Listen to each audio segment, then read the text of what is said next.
Ladies and gents, welcome to the Inside Facility Management Podcast. My name is Omari Stafford Davies. I'm your host. I'm thrilled to welcome Katey Ferguson, the founder and managing director of Ferguson Resource Group.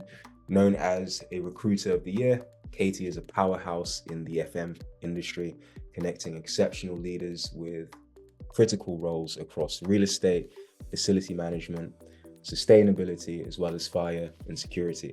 Her recent posts radiate pride and gratitude for her team's hard work, celebrating their dedication and achievements with well-deserved recognition. When she says a company is only as good as the team it keeps, you can tell that she lives by it. So let's dive into the world of recruitment and leadership with the inspiring Katey Ferguson. So Katey, how are you? I'm really good, thank you. How are you? I'm well. I'm glad that you're spending your Tuesday afternoon with myself and the Inside Facility Management community. Oh, it's brilliant. Thank you for asking me. It's brilliant. Thank you. No worries. So yeah, let's start with the gravy before we go into the meat and potatoes. Tell us how was last month with your team? So last month we hit our biggest ever month, which was amazing. So we're just under 3 years in now. It'll be 3 years in January. It's been a roller coaster of a ride. Lots of highs, a few lows, as you'd expect.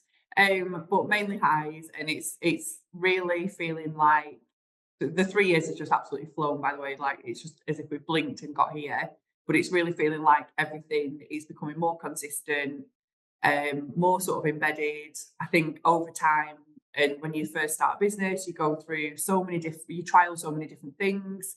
You try to adapt so many different things. You realise what works, what doesn't. But I feel like we're really getting to sort of a consistent pace now, which is brilliant. The team are doing absolutely amazing. And it is so true that you are only as good as your team. It doesn't matter what sort of brand we put out there. It doesn't matter what sort of, how much we promote ourselves, unless we're putting in the effort to finding those exceptional candidates. And every one of the team are putting in the effort. That's what drives us and what makes us successful. But yeah, so biggest ever month last month, which was amazing. Massive congratulations. I saw that LinkedIn post, and I knew I had to get you to talk about it because it's true. Thank you. Truly right. Thank you. So now we passed the gravy, meat and potatoes. Talk to me about how the FM industry has changed after the pandemic. Post-pandemic, I would say probably the biggest changes in the industry have definitely been hybrid working models and adapting those models. Sustainability has obviously been a huge focus as well, and something that's going to continue to be a huge focus. The hybrid working models, obviously during lockdown and COVID, were mostly that people were working from home. We've seen a massive influx in candidates still wanting that model, or as much of that model as they can. But I think it's slowly going back to the old ways of sort of 5 days a week. Some companies will sort of warrant 4 days a week at site or in the office, and then 1 day flexible working. But I think the flexible working really is almost essential for most people now, to at least have 1 day a week where they can work from home, from hybrid working models. And are you seeing that more in terms of the 5 days a week with technicians or also seasoned leaders as well? Yeah, it's more with the leaders. Some of the technicians, if they're sort of managing, sometimes they need that time as well, just to be away from the site and just have a bit of downtime to put figures together and create reports.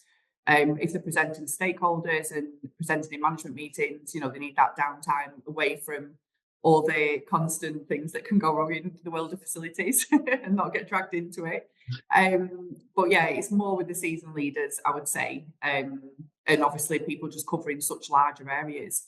There's definitely an influx in people sort of having more strategic roles and roles where they're overseeing numerous sites, numerous countries sometimes, which obviously adapts to hybrid working model. Okay. And I recently saw your post. Congratulations on by the way, becoming a preferred partner.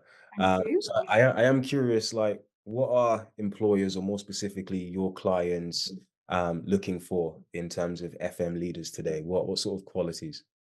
Think just somebody that can offer a bespoke service, and really listen to what the client needs, really listen to what the culture needs of the teams.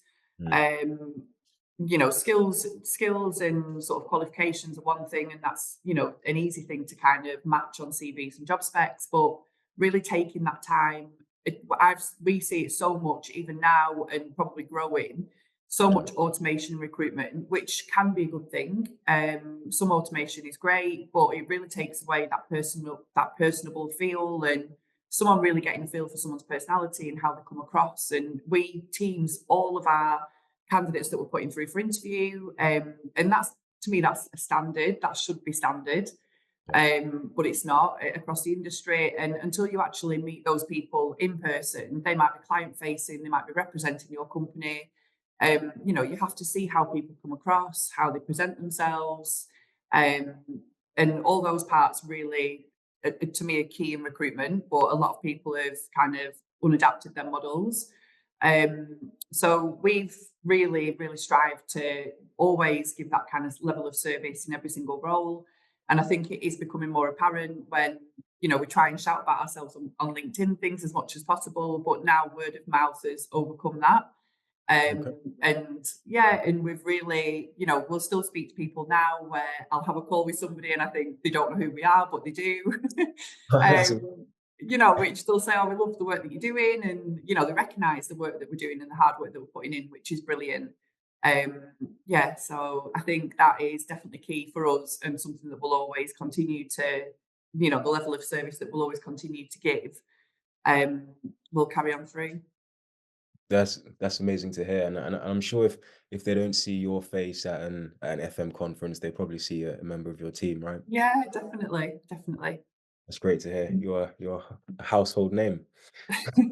Hope for one day. And, the other question would be, how can FM professionals leverage meetups, conferences, as well as social networking to Yeah. connect with the right people and ultimately stand out? So for me, I think this one is key, absolutely key. Again, you can only sort of do so much online. I think in person is a great way to, obviously, for candidates and clients to recognise new talent, for clients to recognise new talent in candidates, and candidates to hear about, what kind of initiatives people are bringing into the workplace, how companies differ from one another. But the networking events for us have been absolutely key. Obviously, we saw you at the NEC, Yeah. and ones like that are great. But even the more intimate ones, like Nicola Lathbury, she's a great one for FM Connect. I've been to a few of their events; they're really good. IWFM, the PFM Awards, obviously, those are holding this Wednesday. But I think some of the smaller FM sort of networking events, like FM North, FM South, FM Connect, they're really good to really have that one-on-one time with people and understand what's going on in the industry, understand what hiring managers are looking for hiring managers to understand what's important to candidates, and just to really make, those great connections at a higher level. And sometimes it's not what you know, it's who you know. Yeah. To make those introductions for you. And I think it's a great way to get your name out there, definitely. Absolutely. Yeah.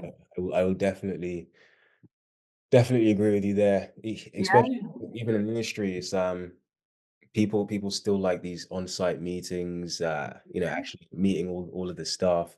Um, I I think a lot of people have Zoom fatigue, or just camera fatigue Yeah. at this point, right? Yeah. Yeah, definitely. Yeah. So, but yeah, massive well done on that, and it's great to see you in most places. Yeah. Um, Try. so going to training, Yeah. what companies in FM or past clients or just companies that you're actually seeing in the space, what companies are excelling in training and development programs for their staff? And Yeah. um, could you give any specific examples? Yeah, so I mean, we work with most of the sort of major service providers and a lot of the smaller ones and sort of more in-house companies as well.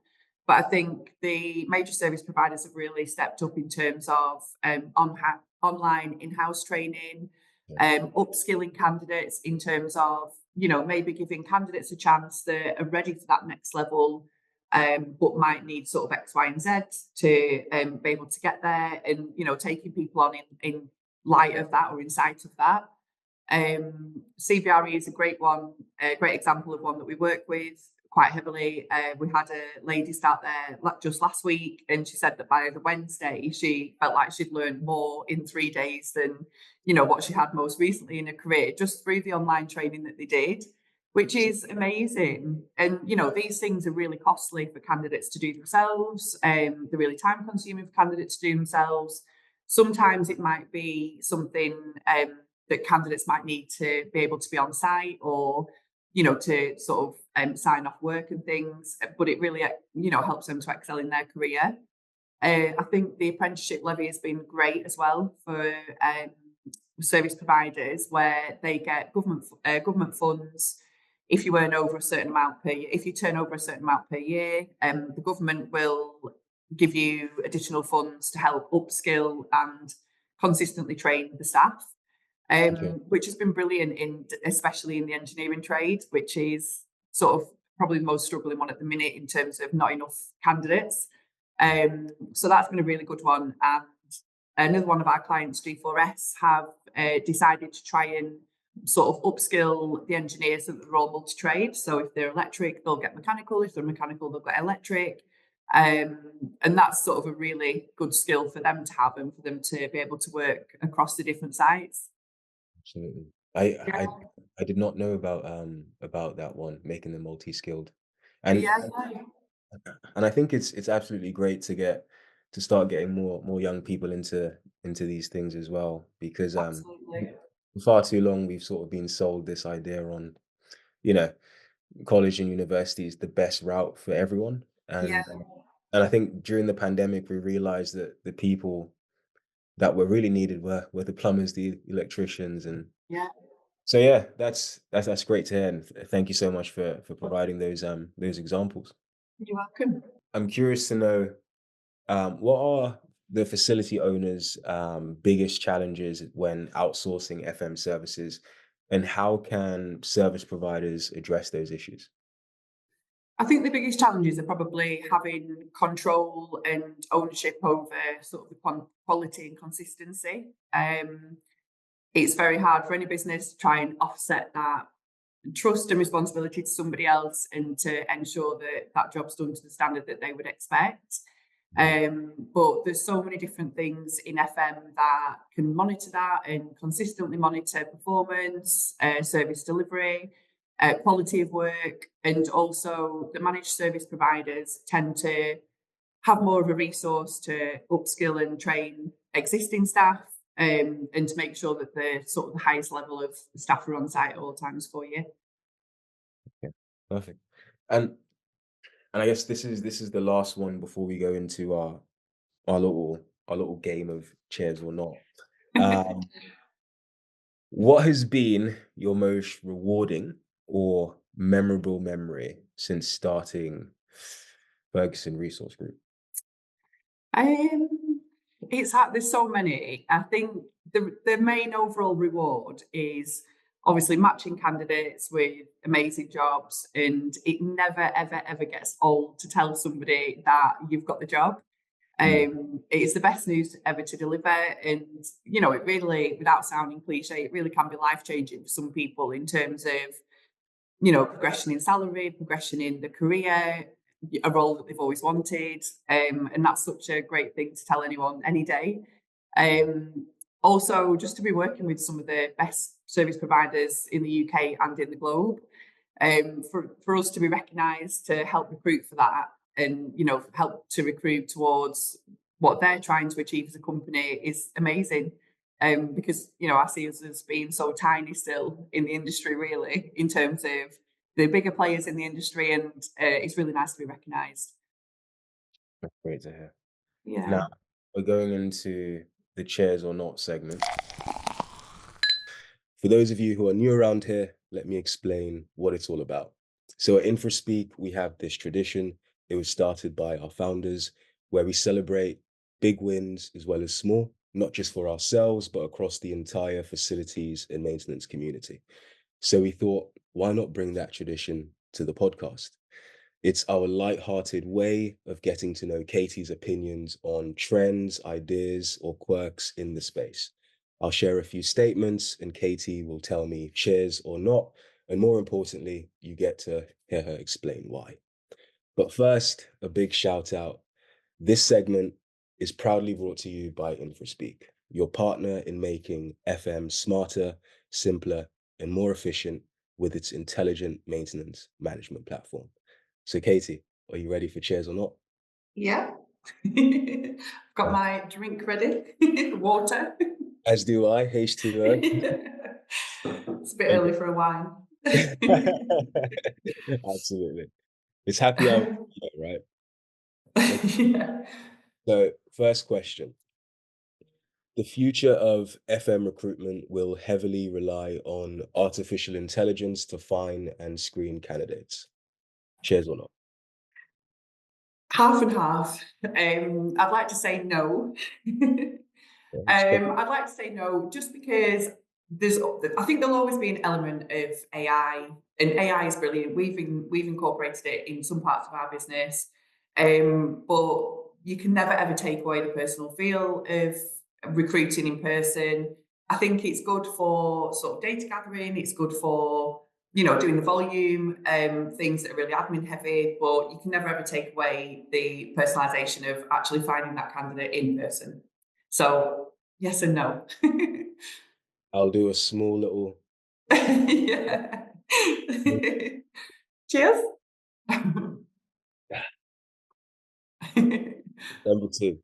So, remote work options in FM are here to stay, even for traditionally on-site roles. Cheers or not? No, I'd say not. Sorry, I would, again, in some roles, yes, in some roles, no. We've seen a massive impact of, obviously, post-COVID. You know, everyone was starting to go back to work in the offices, and I think now you're lucky if in some roles there's a bit of hybrid working, or maybe one day from home. But definitely, it's that people are definitely wanting people on site more, utilize the office space more, and yeah, to have that in-person feel again. Are you also seeing that with not just technicians, but leaders themselves? Yeah, the senior leaders obviously have a bit more flexibility, but again, sort of if they're managing teams on site, like engineers, for example, and managing big hard services teams, they need to be on site to oversee that. That makes sense. No, Yeah, no chairs there. no. Now, you use LinkedIn incredibly well. You're highly effective on the platform. So, Yeah, want to know, is social media, has it become one of the most effective tools in attracting talent within the space? Cheers. absolutely. Absolutely. I mean, us as recruiters, we don't generally sort of advertise roles on the job boards as such. And the reason for that is because, companies can easily do that themselves. That's not what they go out to external recruiters for. We do a headhunting exercise where we'll actively go out and headhunt them candidates. And the ones that really heavily promote themselves on LinkedIn, they shine above the rest. And I think hiring managers look at that as well. If people are engaging with their followers on industry trends, what their job entails, a bit of personalization as well, and showing the real them, it really, really does make people stand above the rest. So social media is a huge, huge tool in recruitment. I'd like to say LinkedIn and not the other ones, but some people do use the other ones as well, like Facebook and Instagram and things. But yeah, for us, LinkedIn is absolutely key. And I think for hiring managers, it's key. Right. So you heard it here, folks. So a big cheers.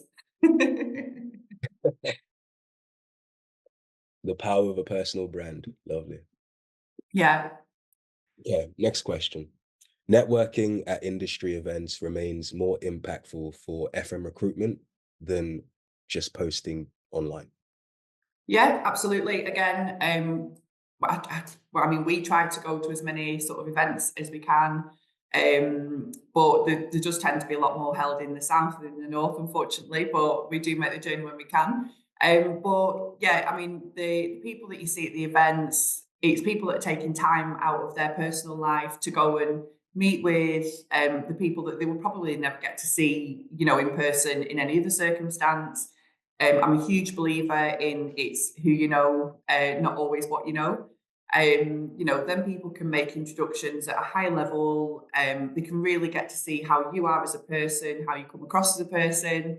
And that is, that's a big part of any role is, you can tick any box on paper, but how you would come across in person really will shine above any sort of CV. So I think people that do go to them events, they're the same, sometimes it's the same faces that you see time and time again, but they're the ones that are most impactful in the industry, the ones that really, have a great network, know the stuff. And really, really sort of, it does stand out. Yeah, So big cheers. I agree as well, especially in the tech space. I didn't realize until recently just how small it was, and then moving into the F, Yeah. everyone knows everyone really. It's Yeah. quite cool. Okay, so next one, folks. So the FM industry is adapting quickly to attract younger talent who prioritize work-life balance. Cheers or no? Yeah, cheers. I think the FM industry, even when I came into the FM industry, it had a stigma for sort of, being sort of your older generation that are into FM, and it was, they were really trying to sort of attract new talent all the time. And now we hear it more and more that people are wanting sort of rising stars, up and coming people in the industry, people that are really just starting their career, that have got so much opportunity ahead of them. Everyone has a place in FM, but I think attracting new talent is definitely key, and attracting young talent is definitely key to all the hiring managers. Fantastic. So that's a cheers, So a folks. big cheers. Be very hydrated after this. Very responsible professionals. Last one, bonus one, and I'd kind of be upset if it's not a cheers. So we're having the IFM Summit in London on the 27th of March, and it would be Okay. a pleasure to see you there. Is that Yeah, definitely. cheers or not? Yeah, definitely. I'll be Hey, there. cheers. All right, folks, there you have it. Thank you so much for your time today, Katey. It's been a pleasure. Thank you. It's been lovely to see you again. Hopefully we'll see each other in the future or at a next conference. Yeah, definitely. Thank you. Bye bye now.